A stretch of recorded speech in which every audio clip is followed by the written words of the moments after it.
حضرت غوث پاک جیلانی پیر بعد میں بنے، عالم بعد میں، اگرچہ پیدائشی ولی تھے، لیکن غوث اعظم کہتے ہیں میں نے سبق استاد کے پاس بعد میں پڑھا۔ پہلے دن جب گھر سے نکلا، ابا جی میرے وصال کر گئے تھے، کہتے ہیں میری ماں نے سید زادی نے مجھے گود میں لیا اور میرا ماتھا چوم کے کہنے لگی عبدالقادر ایک وعدہ میرے ساتھ کر، زندگی میں تیری زبان سے جھوٹ نہیں نکلنا چاہیے۔ حضرت غوث اعظم رضی اللہ تعالیٰ عنہ فرماتے ہیں مجھ پر میری ماں کی بات طاری ہو گئی، اور ڈاکو جب لوٹنے آئے تو 100 دینار کپڑوں میں سلا ہوا تھا۔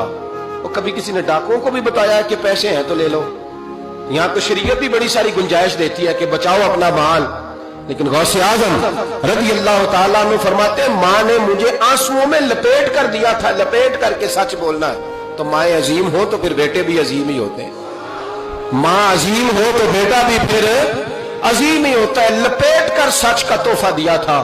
تو سیدنا غوث پاک فرماتے ہیں جب انہوں نے آ کے کہا نا کہ تیرے پاس کیا ہے، تو میں نے کہا 100 دینار ہے۔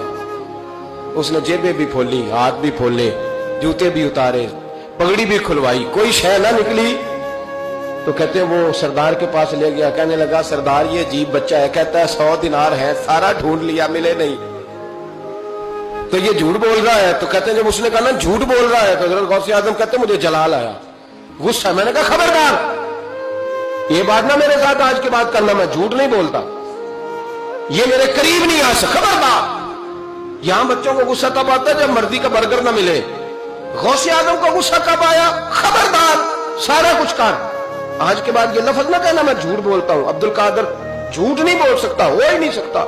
اس نے کہا پھر بتا پیسے کدھر ہیں؟ تو حضرت غوث اعظم نے بٹن کھولے اور الٹ کر کے کرتا کہنے لگے میری ماں نے سیے تھے، 12 سال کے غوث پاک، ایک روایت ہے 14 سال، لوگ اس کو کہانی سمجھتے ہیں۔ ڈاکو اس کا سردار کہتا مجھے 22 سال ڈاکے مارتے ہو گئے تھے، اور 14 سال کا بچہ عشق لگا سی کھیڈا کھیڈ دی، 14 سال کا بچہ۔